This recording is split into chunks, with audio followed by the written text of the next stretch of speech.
Boa noite a todos. Para aqueles que não me conhecem, eu sou a Tatiana, sou mãe por adoção de 3 irmãos e faço parte do apoio do grupo Imensidão de Amor. É um grupo totalmente online e hoje a gente está aqui com o Dr. Iberê de Castro Dias. Para aqueles que não conhecem, o Dr. Iberê é juiz de direito, né, do Tribunal de Justiça do Estado de São Paulo, e o idealizador de alguns programas sociais, entre eles o Adote um Boa Noite.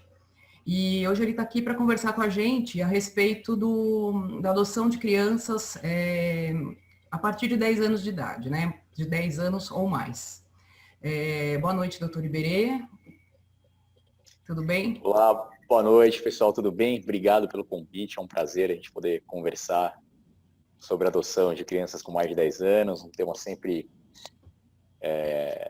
quente, né? Sempre em pauta, então é bem legal a gente poder tratar disso e esclarecer as dúvidas que surgem a respeito disso. Obrigado pelo convite, muito legal. Obrigado a você pela disposição. E eu só queria explicar um pouquinho como vai funcionar, tá? A gente vai fazer algumas perguntas e discussões com o Dr. Iberê e vocês podem ir enviando perguntas também pelo chat, que o Mike, que está aqui ajudando a gente, vai passando e a gente vai fazendo esse bate-papo. Só lembrando que se cair a live alguma coisa, fique ligado nos grupos que a gente posta o segundo link, tá bom? Doutor, acho que a gente pode começar você explicando um pouquinho para todo mundo que está aqui como é esse programa, né? Como ele surgiu. Ele vai fazer 3 anos agora, porque ele surgiu em 2017, né? Agora no Dia das Crianças, né? E a gente queria que você falasse um pouquinho para a gente como funciona e qual foi o intuito dele, né? Claro. Bom, vamos lá. O Adote um Boa Noite é um projeto que surgiu na Corregedoria do Tribunal de Justiça de São Paulo, e a gente começou a trabalhar nesse projeto em 2016, na verdade, né? Ele foi lançado dia 12 de outubro de 2017, mas teve um período longo de gestação, né? Na verdade, isso foi conversado entre várias pessoas, juízas e juízes que trabalham em varas da infância, mas principalmente 2 outros juízes, o Renato Hasegawa e o Gabriel Sormani, que trabalhavam na corregedoria também, que participaram da idealização disso tudo, né? E aí, o problema que a gente tinha para resolver, basicamente, isso é um problema do Brasil todo, né? Mas a gente tinha que resolver esse problema no estado de São Paulo, porque a gente assessorava a corregedoria do estado de São Paulo. O problema que a gente tinha para resolver é como fazer para aumentar ou para implementar, né, a adoção na época de crianças com mais de 7 anos, né? Isso em 2016, 7 anos. E, primeiro, por que a gente escolheu 7 anos como recorte?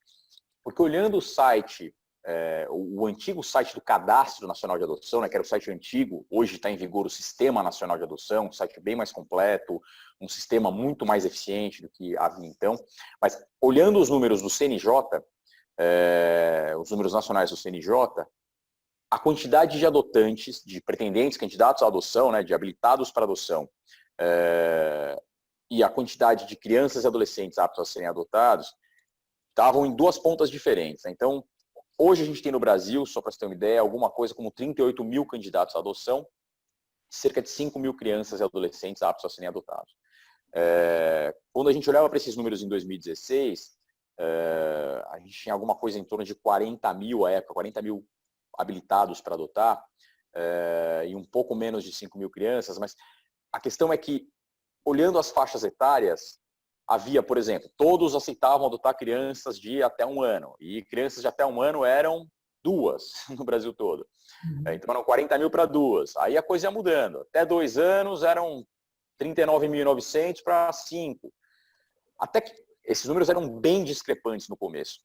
Com 4 ou 5 anos, já começava a haver uma aproximação, assim, então era alguma coisa como 35 mil habilitados, na verdade até mais, 37, 38 mil pessoas que aceitavam adotar crianças com até 5 anos, ao passo que havia 15 crianças aptas a serem adotadas. Até que a curva se encontrava com 7 anos.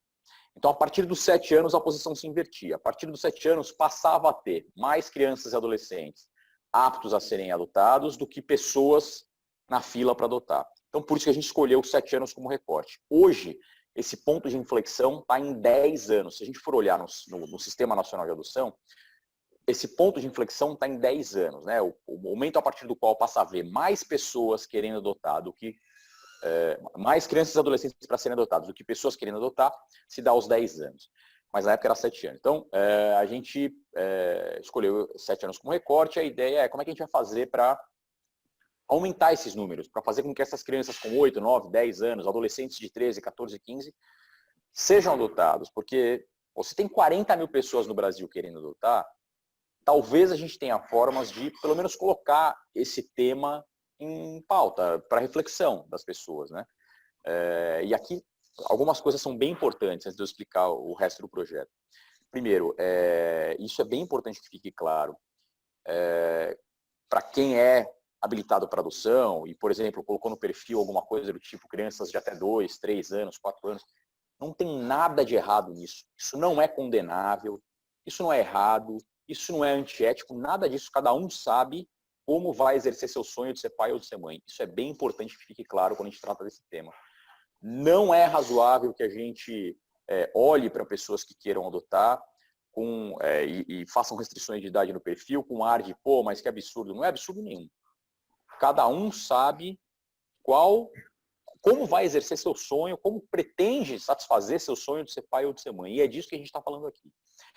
A gente apenas imaginou que havia a possibilidade de, colocando esse tema para reflexão, algumas dessas pessoas que estavam habilitadas para adotar, falarem, pô, tá, eu nunca tinha pensado mais a fundo nessa possibilidade, mas, claro, talvez me satisfizesse sendo pai de uma criança de 10 anos ou sendo mãe de uma criança de 11, 12, um adolescente de 12. Né? Colocar esse tema para reflexão traz essas possibilidades de as pessoas passarem a refletir sobre isso. E mais que isso é um trabalho de longo prazo. Quando a gente conversa com um leigo, aqui a gente está falando para pessoas que estão bem embrenhadas nisso, né? Sabem como funciona a adoção, já estão mais à par de tudo que se passa. Mas quando a gente conversa com um leigo, com uma pessoa que nunca foi atrás disso, e você fala para ela da possibilidade de adoção de um adolescente de 13 anos, a pessoa olha com espanto, fala, mas como? É possível se adotar um adolescente de 13 anos? A pessoa não faz ideia, porque a gente tem no nosso imaginário, no nosso ideário, aquela coisa da adoção da criancinha, né? Da criancinha pequenininha, recém-nascida, de trocar fralda, né? Isso é o imaginário popular, assim, né? Então, mencionar a possibilidade da adoção de adolescentes ou de crianças com mais de 10 anos também promove essa consciência social que com o tempo vai se espalhando. A ideia é essa, daqui a 5, 10 anos, já ser meio natural que as pessoas saibam da possibilidade de adotar um adolescente, mesmo leigo. E isso vai se entronizando na sociedade. Isso vai fazendo que a gente consiga romper algumas dessas barreiras. E a gente tem mostras claras disso, estatísticas inclusive, né, de como a coisa veio evoluindo a partir desses programas todos que são feitos. A gente está falando do Adote um Boa Noite, que é um programa do Tribunal de Justiça de São Paulo, mas o Adote um Boa Noite não foi o primeiro e nem é o único, né? Pelo contrário, cada estado tem o seu, tem estados com programas muito legais. O Tribunal de Justiça de Pernambuco, por exemplo, tinha um programa que eu achei sensacional, que era o Adote um Torcedor. Eles fizeram esse programa, acho que em 2013 ou 2014, com o Esporte de Recife, o clube de futebol. E fizeram várias brincadeiras com essa questão da torcida. Lá tem 3 clubes, principalmente, que são mais tradicionais. Tem o Sport, tem o Náutico, o Santa Cruz. Eles fizeram uma brincadeira com essa questão da torcida, fizeram uma brincadeira com a história das crianças que estavam lá aptas a serem adotadas. Um programa que deu muito certo, eles conseguiram um resultado realmente brilhante a partir disso. Então, existem programas no Brasil todo, cada estado desenvolveu o seu. Isso também é legal de ver, porque um vai ajudando o outro. Né? Não adianta a gente fazer um programa isolado em São Paulo ou fazer um programa isolado em Roraima, sei lá. A gente tem que o Brasil todo se ajudar, porque a gente vai batendo nessa tecla, né? Explicando, esclarecendo isso. Então a ideia basicamente era essa. A gente precisa aumentar a adoção de crianças com mais de 7 anos. 2, a gente precisa mostrar para a sociedade quem são essas crianças. E com um viés positivo, porque quando a gente fala de crianças em acolhimento, primeiro, na cabeça das pessoas, a gente ainda está com órfãos e orfanatos, né? As pessoas falam, a gente tem os órfãos lá, são aquelas crianças que estão sem pai nem mãe, um bando de crianças que fica ali largada, depositada numa casa de acolhimento, e não é nada disso, né? O número de crianças órfãs de pai e mãe é baixíssimo, né? Muito baixo. Essas crianças normalmente vêm de famílias desestruturadas, de famílias que não tiveram condições de propiciar o mínimo necessário para elas se desenvolverem, não são órfãs. E também não estão largadas numa casa de acolhimento, estão cuidadas, normalmente muito bem cuidadas, com psicólogas, com assistentes sociais, com pedagogas. Claro, a estrutura das casas de acolhimento varia de lugar para lugar, a gente tem milhares de casas de acolhimento no Brasil todo, claro que a estrutura varia, mas em linhas gerais é um trabalho tecnicamente muito bem feito e fiscalizado pela Vara da Infância, por promotores e promotoras, pela Defensoria Pública, não é a coisa não está assim largada, né? Então, a gente achava muito importante também isso, mostrar essas crianças com um viés positivo. A gente vive uma sociedade absolutamente imagética, né?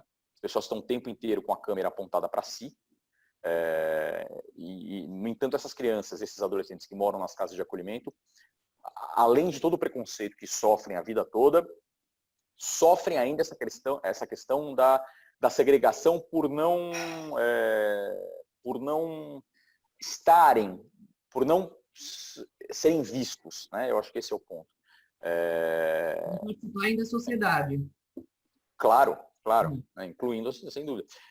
Então, a nossa ideia também era essa. Como a gente vai fazer para, primeiro, colocar esse tema para reflexão social e, segundo, mostrar quem são essas crianças e esses adolescentes com um viés positivo, né? Mostrar que são sujeitos de direito, que são pessoas que têm todos os direitos de qualquer outra criança, qualquer outro adolescente, o direito à saúde, à educação, à vida, à liberdade, ao esporte, à cultura, ao lazer e à convivência familiar. Tem tudo a ver com isso aqui. E deixando claro também que não há mal nenhum em a pessoa dizer, olha, legal, o projeto é muito legal, mas eu quero adotar uma menina branca de 6 meses, porque meu sonho de ser pai ou de ser mãe é esse. Perfeito, não tem nada de errado nisso, não é condenável. Aí a gente levou essas ideias todas, né, essa proposta toda, para uma agência de publicidade, que era a FNASCA.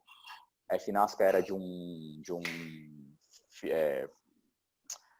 primo do Gabriel Sormani, desse juiz que estava junto nesse projeto todo, e ele, tempos depois, veio com essa ideia, né? Depois de algumas reuniões, de algumas trocas de ideias, ele veio com essa proposta de a gente criar um site aberto ao público, e essa era uma das grandes inovações, né? O site aberto ao público não é só para habilitados, não é só para pessoas autorizadas pela vara, é aberto ao público, é um site. Qualquer um pode acessar no mundo todo. Com fotos dessas crianças e desses adolescentes que já estavam aptos a serem adotados e que já tinham passado pelo crivo do corpo técnico, dos lugares em que eles estão, porque a questão de eles estarem no site poderia também figurar para esses adolescentes, para essas crianças, caso eles não fossem adotados, e a gente sabia que a maioria acabaria não sendo adotado, poderia figurar como uma nova rejeição se isso não fosse muito bem tratado. Então a gente também tinha que se preocupar com isso, né? Como fica a cabeça de quem não é adotado, né? Então a gente também conversou com as equipes técnicas de vários lugares e a solução encontrada foi essa. A equipe técnica conversa com a criança ou com o adolescente, explica a proposta, verifica se a criança tem capacidade de compreensão, se ela entendeu a ideia e se ela vai tomar aquilo como algo positivo, independentemente do resultado final. E aí, com a autorização do juiz da vara, a foto dessa criança ou desse adolescente passa a figurar no site. E mais que isso, passa a figurar no site ao lado de uma frase que mostre sonhos que essa criança ou esse adolescente tenham, posicionando-se como sujeitos de direito. Ele não é só uma criancinha coitadinha que está ali clamando, pelo amor de Deus, para ter uma família, né? Longe disso. Ele é uma pessoa que quer ser engenheira, que quer ser, sei lá, arquiteto, que quer ser médico, né? Cada um tem seu sonho, que quer viajar, que quer conhecer lugares do mundo. As crianças, é engraçado ver isso, cada uma coloca uma coisa, elas colocam coisas distintas e os sonhos todos que elas têm, é muito legal de ver isso no site. Então, no fim das contas, depois dessa proposta toda e de todas essas ideias, o que surgiu foi isso, foi um site que é o Adote um Boa Noite, eu já explico o porquê do nome, com fotos de crianças e adolescentes, ao lado de frases que representem desejos dessas crianças e desses adolescentes e que posicionem essas crianças e esses adolescentes como sujeitos de direito. Isso era. O nome Adote um Boa... o Boa Noite, do Adote um Boa Noite, tem a ver justamente com a via de mão dupla da adoção, né? A adoção é necessariamente uma via de mão dupla, né? A adoção é algo,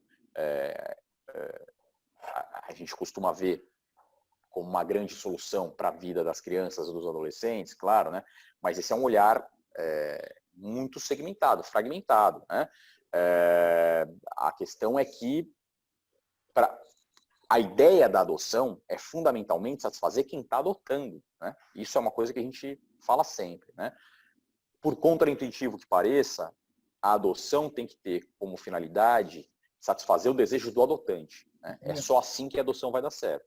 A adoção jamais, nunca pode ser feita com espírito caritativo, com a ideia de fazer uma boa ação, de fazer um favor para aquela criança, eu vou resolver a vida daquela criança, É evidente que a adoção vai ser uma bela solução para a vida daquela criança, mas essa não pode ser a razão da adoção, isso é bem importante. Essa é uma consequência, mas não pode ser o mote, o móvel que leva à adoção. A adoção tem que ser balizada, tem que ser impulsionada pelo desejo egoísta, e essa é uma palavra que é perigosa, que as pessoas compreendem mal, mas o desejo egoísta de satisfazer seu próprio sonho de ser pai ou de ser mãe. É só assim que vai dar certo. Quando você adota por uma razão altruísta, querendo ajudar, boas chances de dar errado, não é por aí. Então, a ideia do Boa Noite é justamente essa via de mão dupla, né? O Boa Noite é algo que se dá e que se recebe, né? Num momento de acolhimento, de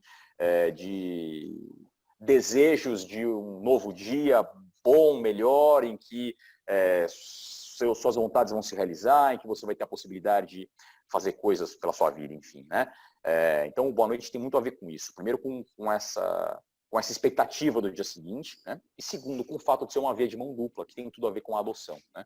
A adoção só dá certo quando o vínculo é um vínculo de mão dupla e um vínculo fortalecido, saudável de mão dupla. Por isso que é o Adote um Boa Noite. Ambos estão, adotante e adotado, estão ali ganhando um Boa Noite a partir do momento em que a adoção dá certo, né? Aí, a partir disso, esse projeto foi lançado dia 12 de outubro, como você falou, Tatiana, de 2017. 12 de outubro é o Dia das Crianças, e ele foi lançado no Jornal Nacional, porque é o Boa Noite mais famoso do Brasil, né? Então, foi a matéria que fechou o Jornal Nacional, com as crianças dando Boa Noite. E aí, a partir de então, a gente teve os resultados, né, que foram aparecendo. A gente já teve, desde 2017, de novo, tratando de crianças e adolescentes pelas quais não havia nenhum interessado no Brasil, esse é outro requisito. Se tem algum interessado, se a pessoa está na fila e está interessada, a criança não vai para o site, a criança deve ser colocada para aproximação com essa pessoa que está habilitada. Portanto, as crianças que estavam no site eram crianças pelas quais não havia nenhum interessado no Brasil. A partir disso, a gente já tinha conseguido, isso são dados de agosto, preciso olhar os dados atualizados, mas havia 31 adoções completas, concretizadas, sentença, papel passado, e mais 25 processos em andamento. Agora é 2020, então, você está falando. Oi? E agora 2020, é 2020. 2020, meados do ano de 2020. Então, a gente já conseguiu, em 2 anos e meio, vai até então, quase 3 anos, se a gente pegar os dados de meados de 2020, 56 processos de crianças e adolescentes, até um pouco mais, porque às vezes tem grupos de irmãos, mas vamos colocar 60 crianças e adolescentes pelas quais não havia nenhum interessado no Brasil, crianças e adolescentes que estavam fadadas a ficar nas casas de acolhimento até completar 18 anos, e que hoje tiveram a possibilidade, tiveram atendido o seu direito à convivência familiar. Então, inseridos numa família com adoção ou já concluída ou bem encaminhada. Então, isso mostra que, como a gente achava lá atrás, que há público para isso, né? Que há gente que, se pensar a respeito disso, vai perceber que é uma possibilidade que pode satisfazer seu sonho de ser pai ou de ser mãe com a adoção de uma criança de 10 anos, de 15, um adolescente de 15, como aconteceu em vários casos, né? Então, grosso modo, a ideia era essa. Tati, acho que vale aqui uma colocação, aqui, a gente não abriu para as perguntas ainda, mas a Viviane Amaral postou aqui para a gente que, graças à visibilidade que foi dada ao meu filho, através da campanha Adote um Pequeno Torcedor de Recife, encontrei meu filho que já estava com 18 anos, já saindo do abrigo. É isso mesmo. E a Edilene Pereira também colocou lá, vimos nossa filha no Adote Boa Noite, ela tem 15 anos, entramos em contato e estamos aguardando o retorno da equipe técnica. Já fizemos o curso do fórum e temos um processo. Então, está aguardando. Ótimo. A Viviane adotou o Williams, grande Williams. O único problema é que o Adote um pequeno torcedor aí acabou fazendo nação cruzeirense também, né? Porque o Williams morava em Recife, a Viviane é de BH, então ele hoje mora em Minas Gerais e é meio Sport, meio cruzeirense, né? Então, eles ainda, conseguiram mais um torcedor pro Cruzeiro aí, muito legal. Uma dúvida que eu acho que sempre surge muito nos grupos, é o motivo dessa, vamos dizer, falta de interesse, né? O porquê, o que limita tanto essas crianças? O que você acha que é o fator mais limitante? Se é a idade, existe a questão dos irmãos, existe a questão da raça, existe a questão de menino, menina, né? Então, o que limita e o que pode ser feito, né? Como trabalhar essa parte também? O grande limitador, sem dúvida nenhuma, que é a idade. Esse é o grande limitador. Sem dúvida é a idade. A principal barreira é a etária. Quando a gente olha para os números, a gente vê que, claro, existe uma preferência ainda por adotar meninas, existe uma preferência pela adoção de crianças brancas, mas o número de pessoas habilitadas para adotar meninos ou crianças pretas e pardas é maior do que a quantidade de meninos para serem adotados e maior do que a quantidade de crianças pretas e pardas para serem adotadas. Portanto, ainda que haja uma preferência por meninas e por crianças brancas, essa preferência não é um limitador. A limitação existe com a idade. É na idade em que passa a haver mais crianças aptas a serem adotadas, a partir dos 10 anos, do que pessoas querendo adotá-las, e aí independentemente de serem meninas ou meninos, independentemente da raça, a idade é o grande limitador. Grupos de irmãos também podem trazer, eu diria que é um outro grupo, é uma outra qualificadora que acaba dificultando.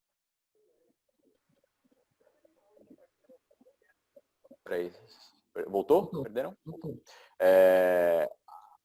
Os grupos de irmãos realmente são de difícil colocação, especialmente com grupos de 3 irmãos ou mais, mas o que a gente percebe é que, de novo, com grupos de irmãos, o grande problema é o conjunto de grupos de irmãos e idade. Se a gente pega grupos de irmãos, vamos dizer, de três irmãos que tenham, por exemplo, 3, 5 e 7 anos, é facílimo de encontrar família interessada. Fatalmente vai haver interessada no Brasil. Se a gente encontra... Tá tudo bem? Voltamos de novo? Tranquilo? Que apareceu que estava no limite de tempo. Ao passo que se a gente olha um grupo de 2 irmãos, por exemplo, em que um tem 5, mais um tem 15, complica bem. Por conta da idade, de novo. Então, ainda quando a gente fala de grupos de irmãos, embora também haja uma limitação, haja uma redução de interessados, se a gente coloca irmãos com menos de 10 anos, a gente vai achar alguém interessado no Brasil. Ainda que sejam grupos de irmãos, a gente acha alguém. O problema é associar grupo de irmãos com idade. Aí mesmo que sejam 2 irmãos, quando a gente associa isso com idade, volta a ser um problema por conta da barreira etária. Um outro grupo que tem bastante dificuldade de inserção em família substituta é o grupo de crianças com deficiência. A questão da criança com deficiência é que isso é um grupo muito vasto, né? E deficiência é algo... o espectro da deficiência é muito amplo, né? A gente fala de criança com deficiência, que pode ser uma criança que tem uma leve deficiência motora, ou, sei lá, alguma dificuldade de movimentação de um braço, alguma coisa assim, e pode ser uma criança com paralisia cerebral, entra no mesmo espectro de criança com deficiência. Quanto mais severa a deficiência, claro, mais difícil a inserção dessa criança em família substituta. Por isso, quando a gente fala em criança com deficiência, a gente tem que saber diferenciar os graus de deficiência, né? Mas criança com deficiência é outra grande dificuldade que a gente tem. Por isso que no Adote um Boa Noite, além da questão etária, também entram crianças com deficiência, independentemente da idade. Aí, crianças com deficiência têm dificuldade de colocação em família substituta, independentemente da idade. Então, uma criança, por exemplo, que tenha alguma deficiência intelectual, que tenha 3 anos, vai ser muito difícil de achar interessados pela adoção dessa criança. Então, o Adote um Boa Noite, além da idade, também abarca crianças com deficiência. Eu acho que esses são os principais. A idade é o maior de todos. Grupos de irmãos... Varia dependendo da idade, né? Um pouco, depende da idade e deficiência. Crianças com deficiência é outro problema sério. Tá. Você disse que quando foi criado o programa, vocês fizeram um trabalho, né? Foi conversado com essas crianças e adolescentes, explicado para eles o que era o programa, né? Qual era o intuito disso. Nossa dúvida e com os pretendentes? Houve também essa conversa, essa divulgação com as pessoas? Como foi isso também? A divulgação do Adote, no caso do Adote, foi especialmente pela mídia, né? Mas no caso do Adote Uma Boa Noite, os próprios grupos de apoio à adoção se encarregaram de divulgar, isso foi muito legal. A gente teve, os grupos todos espalharam isso pelo Brasil todo, no grupos de Facebook, WhatsApp, Instagram, enfim. A ideia foi muito bem divulgada para esse público bem específico, né? Um público que já estava preparado para isso e tal. Mas, além disso, houve uma divulgação maciça da mídia. A gente usou os meios de divulgação de massa, televisão, jornal, rádio e tal, para divulgar a ideia. E isso também é uma resposta interessante que a gente tem. Além dessas 40 mil, hoje são 38 mil pessoas habilitadas para adotar e que, portanto, são pessoas que já estão mais associadas ao assunto, que já pensaram nisso, é interessante ver a quantidade de adotantes de pessoas que não eram habilitadas para adotar, que não tinham até então pensado nisso e que foram despertadas por conta da divulgação, que não eram de grupos de apoio de adoção, nada. Viram na TV, foram atrás, ouviram no rádio, viram no jornal, foram atrás, passaram a se interessar e se tornaram adotantes logo desse perfil, que é o perfil de mais difícil de inserção. Então, é curioso ver como realmente, a partir do momento em que a gente coloca esse tema para reflexão, a gente consegue respostas altamente positivas. E aqui tem uma coisa interessante. A gente está falando de um universo de 5 mil crianças no Brasil todo. O Brasil tem 212 milhões de habitantes. Vamos botar aí, sei lá, vou chutar um número, tem 150 milhões de adultos, alguma coisa do tipo. A gente não precisa de 150 milhões de interessados na adoção. A gente precisa de 5 mil interessados na adoção, para zerar a quantidade de crianças e adolescentes nas casas de acolhimento. Então, mesmo em termos percentuais, não é que a gente tenha que convencer 100 milhões de pessoas a adotar, não é isso. O número é bem mais restrito, a gente consegue ir trabalhando aos poucos e melhorando aos poucos com o tempo esses dados e ampliando a quantidade de pessoas interessadas na adoção desse perfil. Tá. E uma questão que a gente tem visto bastante, que é o que você falou da questão do perfil, né? Que não se mudar o perfil por se ficar sensibilizado de repente com o que vem o que você vai ver no Fantástico, por exemplo, né? Então, como ter esse cuidado com o pretendente também, né? Tirar um pouco desse romance, né? Desse filho ideal, porque essas crianças, né, com mais de 10 anos, a gente sabe também o quanto elas já viram, já passaram, já sofreram, já ficaram na rua, já ficaram no abrigo por anos. Então, eles têm uma história, na maioria das vezes, né, muito complicada. Então, como a gente trabalhar isso com o pretendente, né? Como o pretendente observar isso com cuidado, não com uma idealização que muitas vezes não acontece. Esse é o principal trabalho que a gente tem na habilitação, né? A habilitação para adoção serve basicamente para a gente tentar ir minando todas essas idealizações, né? Para a gente dar real para quem está chegando para adotar, né? A habilitação serve muito para isso, né? Para a gente entender qual é o propósito de quem quer adotar e para acabar com essa idealização toda do filho perfeito, de que tudo vai ser sempre o ideal, mil maravilhas, tudo vai dar sempre certo. Não é assim. Se a pessoa chega com essa ideia para adotar, ela está errada. E a gente tem que desconstruir isso tudo e mostrar a realidade. Né? Ser pai ou ser mãe significa passar por momentos difíceis, significa passar por testes, por provações. Os filhos fazem isso, sejam filhos biológicos, sejam filhos adotivos. Eu não gosto dessa diferenciação, assim, eu não gosto quando as pessoas falam, isso a gente vê muito, né? Isso é um preconceito ainda muito arraigado, né? As pessoas falam, poxa, eu conheço fulano que adotou, ele adotou um adolescente de 13 anos, putz, mas ele dá um trabalho. Pô, que bom que é o único adolescente do Brasil que dá trabalho, né? É o único adolescente de 13 anos que dá trabalho.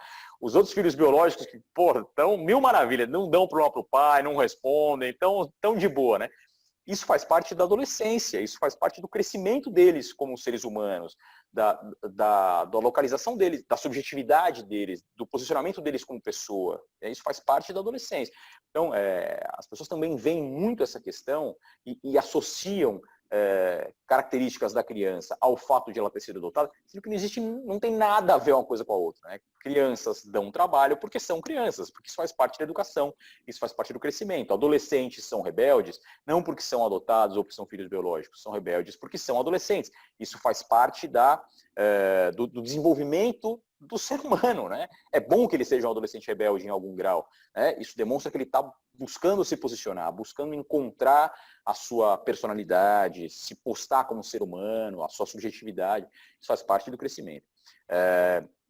Então, quando a gente trata com habilitados, com pessoas que chegam para adotar, a gente tem a obrigação de alertar para isso tudo. Né?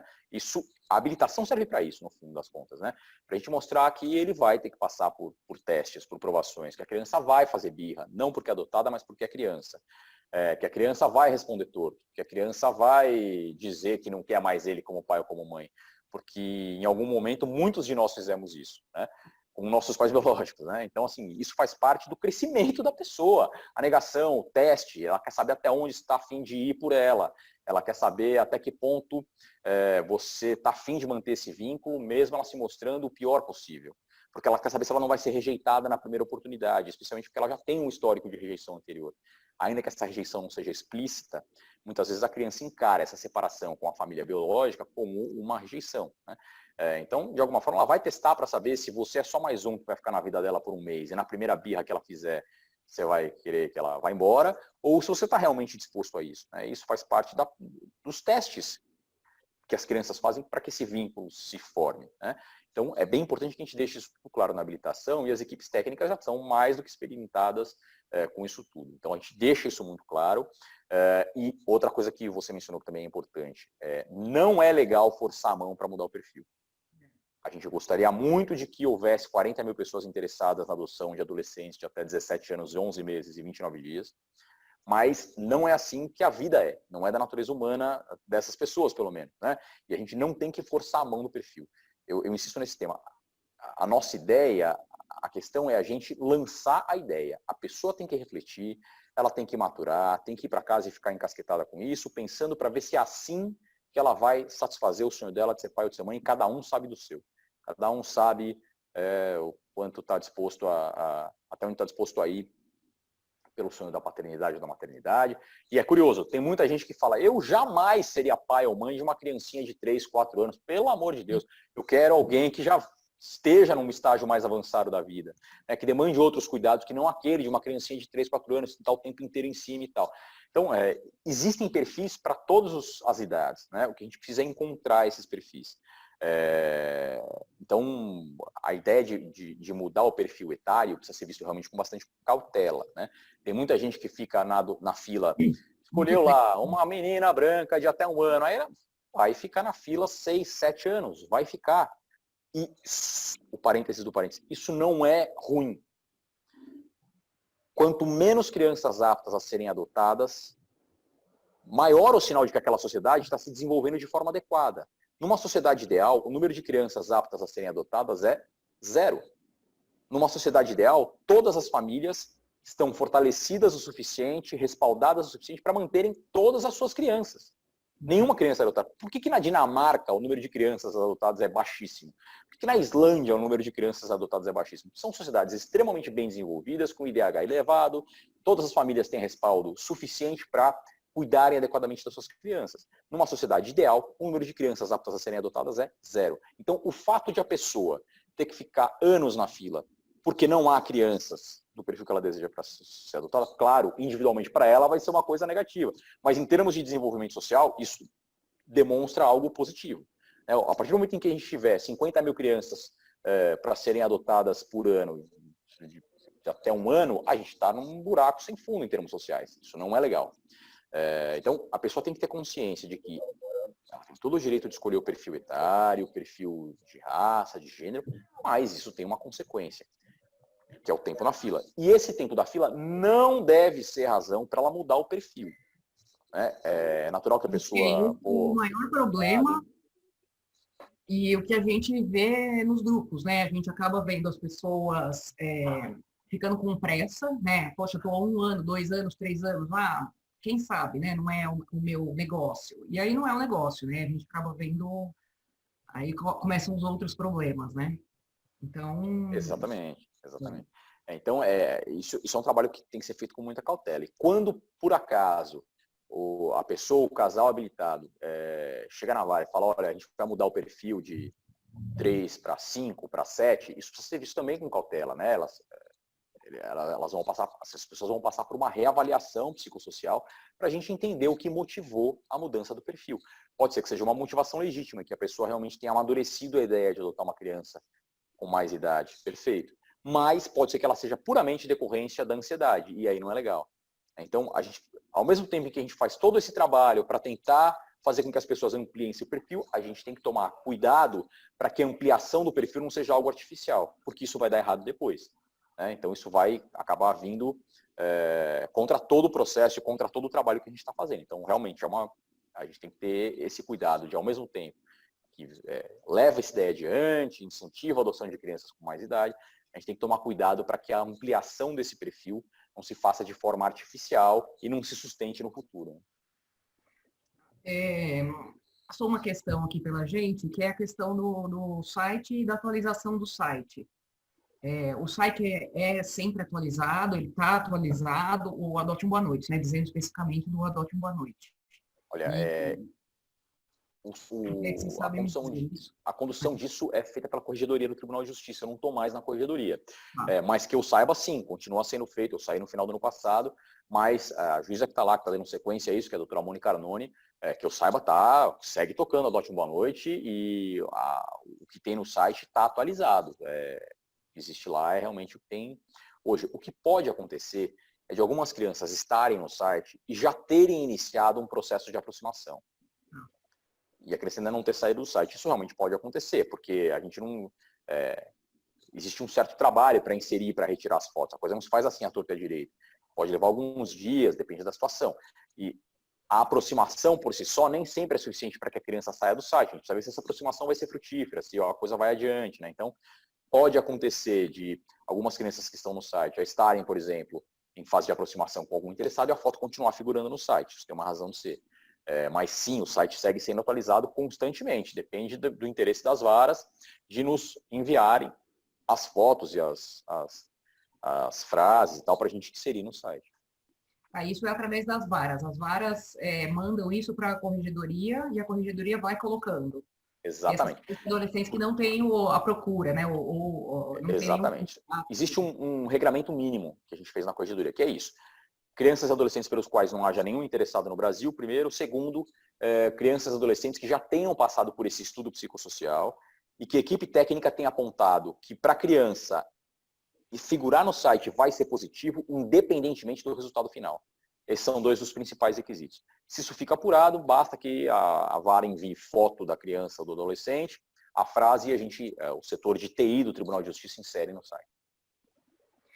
E eles, você disse que eles são informados, mas eles são consultados também se querem participar, eles também dão o aval deles. As crianças? Sem dúvida nenhuma, é o principal aval que tem para ser dado, né? Sem a menor dúvida, né? Isso é conversado com absolutamente todas as crianças e elas só passam a figurar no site se elas compreendem o objetivo do processo todo e consentem com isso. Claro, a gente não está falando necessariamente de crianças com deficiência, aí, dependendo da situação, pode ser que a equipe técnica tenha que fazer essa análise, obviamente. Mas, na vastíssima maioria dos casos, a criança precisa consentir, sem dúvida nenhuma, especialmente se for adolescente, então nem se diga, mas mesmo criança, tem que consentir. Sem o consentimento da criança, ela não entra no site. Bom, eu vou abrir agora um pouquinho aqui para a gente ver se tem as perguntas do pessoal, para a gente poder te passar também, porque está tudo aqui no chat. Olha, a primeira pergunta que veio aqui para a gente, da Pri, né? Ela falou assim: achei muito legal essa iniciativa, mas infelizmente nós pretendentes nem podemos ver fotos das crianças, não podemos ir nos abrigos, deve ser aqui em São Paulo, né? Ela não podemos sequer ter algum contato, torna difícil para nós e para as crianças. Existe alguma mudança nesse sentido? Com relação às fotos, as fotos estão no site, basta entrar no site, né? Eu acho que ela está falando em relação a outras, não poder ir aqui em São Paulo, muitas comarcas proíbem que habilitados vão até os abrigos, visitar crianças. Ah, claro. Né? Claro, isso tem uma razão de ser, né?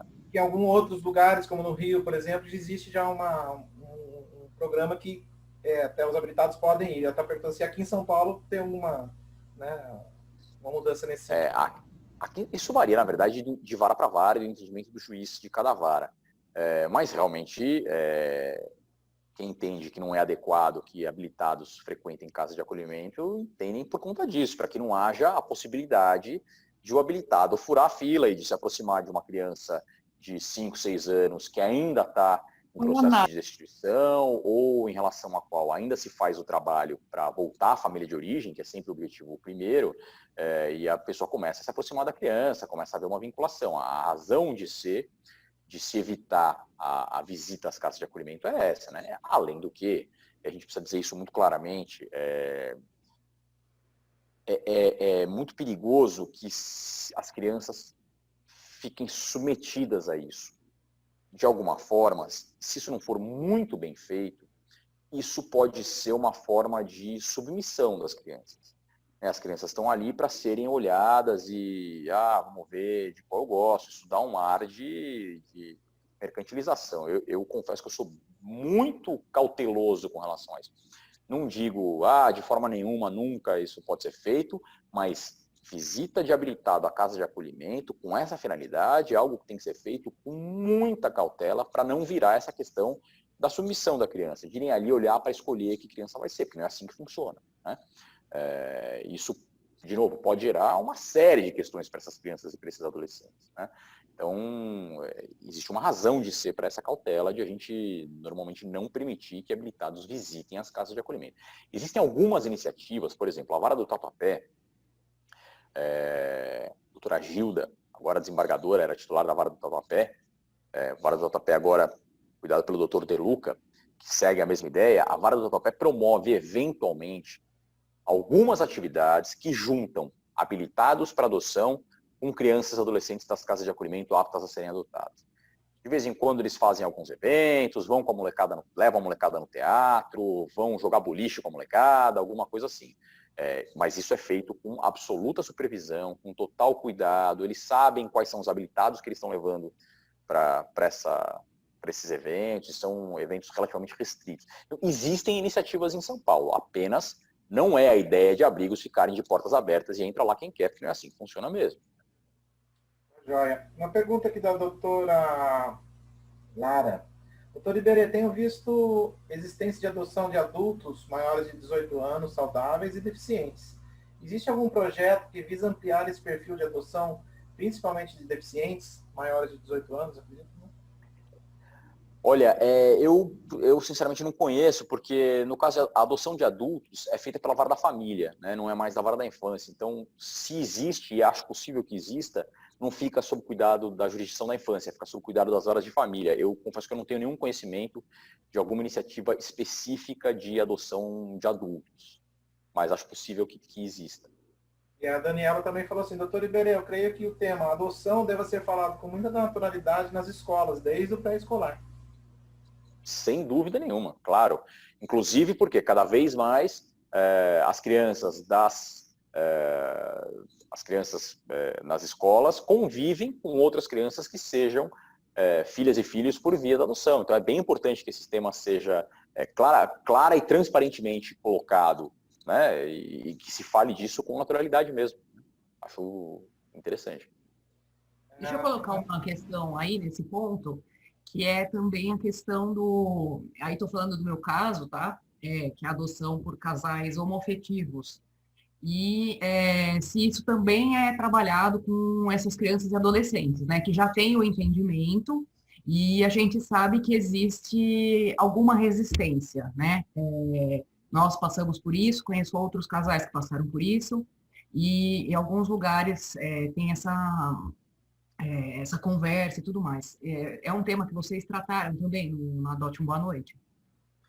Olha, especificamente no Adote um Boa Noite, não, mas a questão da adoção por casais homoafetivos é tratada com toda criança ou com todo adolescente, sempre que há interesse de algum casal homoafetivo por aquela criança ou por aquele adolescente, né? Isso é explicitamente tratado, conversado, porque é necessário que a criança que vai ser adotada, o adolescente que vai ser adotado, compreendam essa situação, né? Porque na cabeça da criança, essa ideia, o imaginário popular de família margarina, né?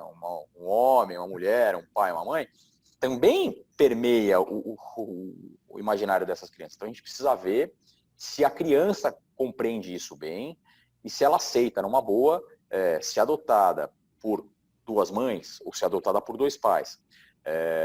Com o avanço das compreensões sociais, e apesar de todos os retrocessos, muito retrocessos, porque a gente vem passando sociais de 2 anos para cá, os muitos retrocessos e graves retrocessos, esse ainda não é um deles, né?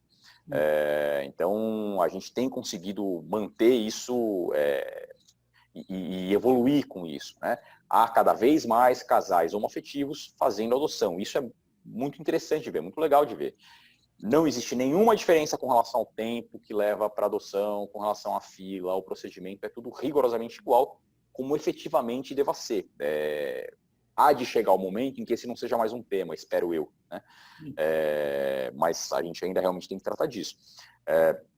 A gente conversa com as crianças e com os adolescentes a respeito disso, e claro, no caso, eles só vão ser adotados por um casal homoafetivo ou por um pai solo ou por uma mãe solo, se eles compreenderem essa composição familiar e aceitarem essa composição familiar, porque senão a adoção vai dar errado também, né? Não adianta forçar a mão.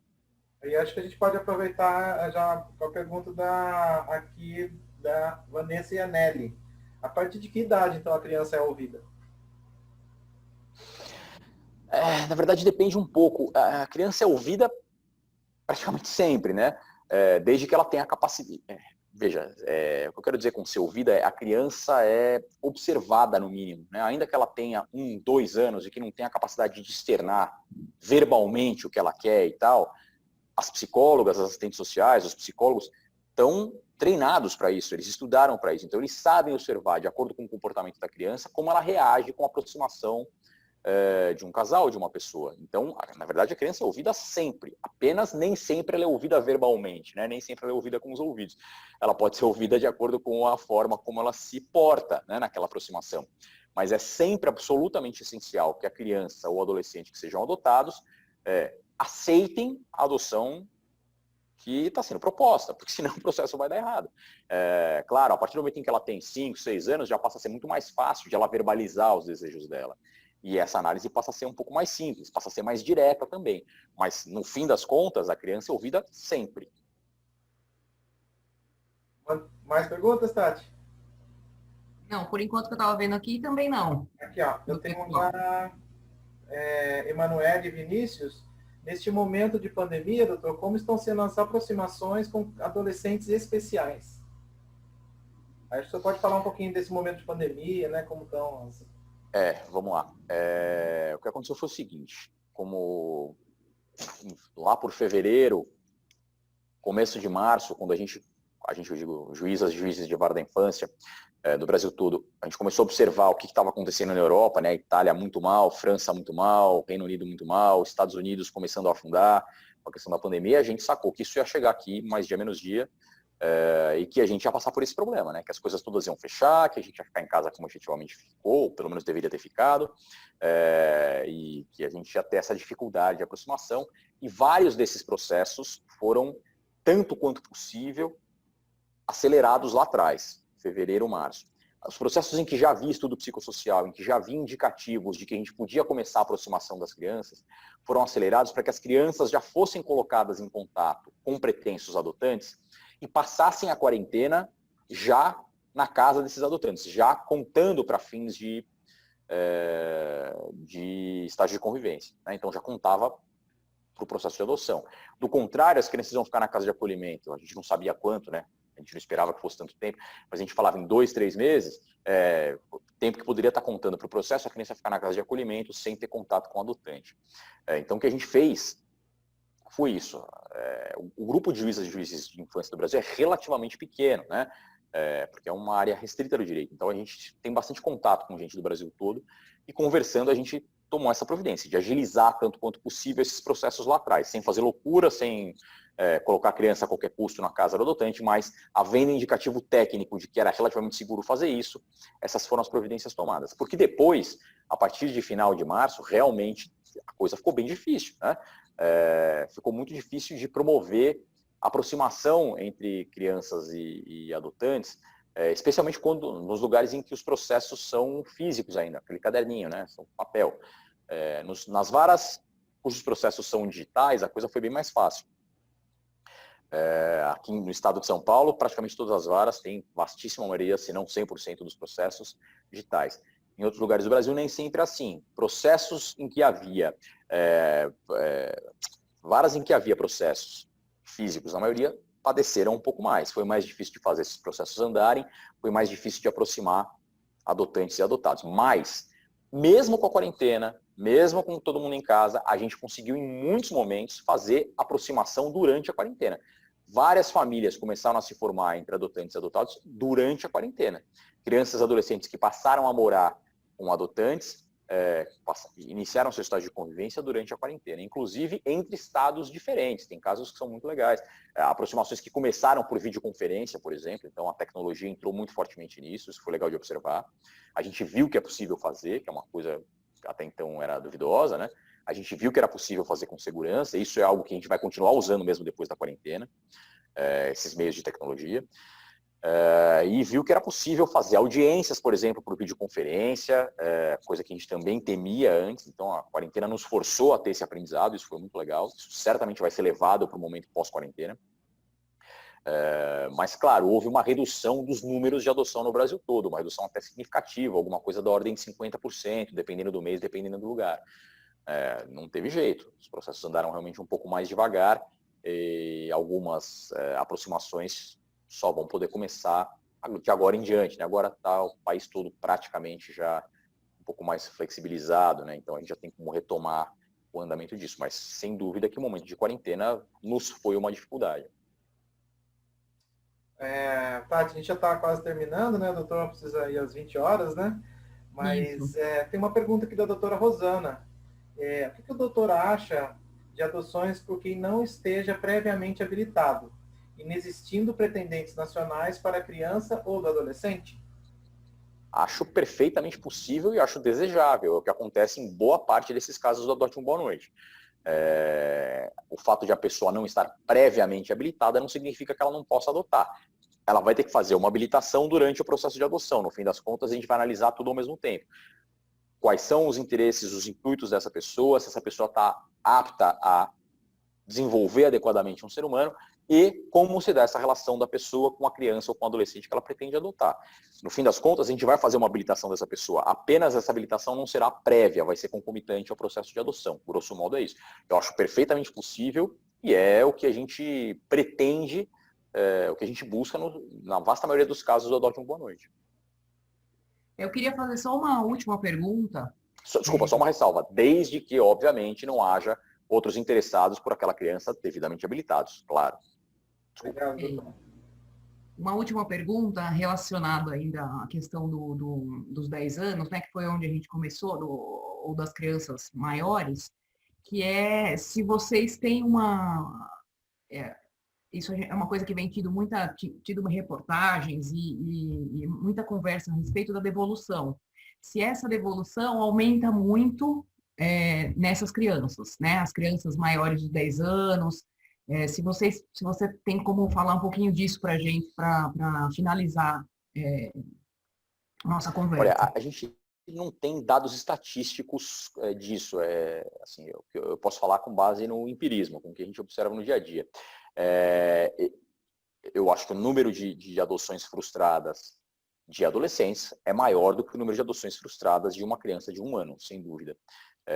Agora, eu acho importante dizer isso.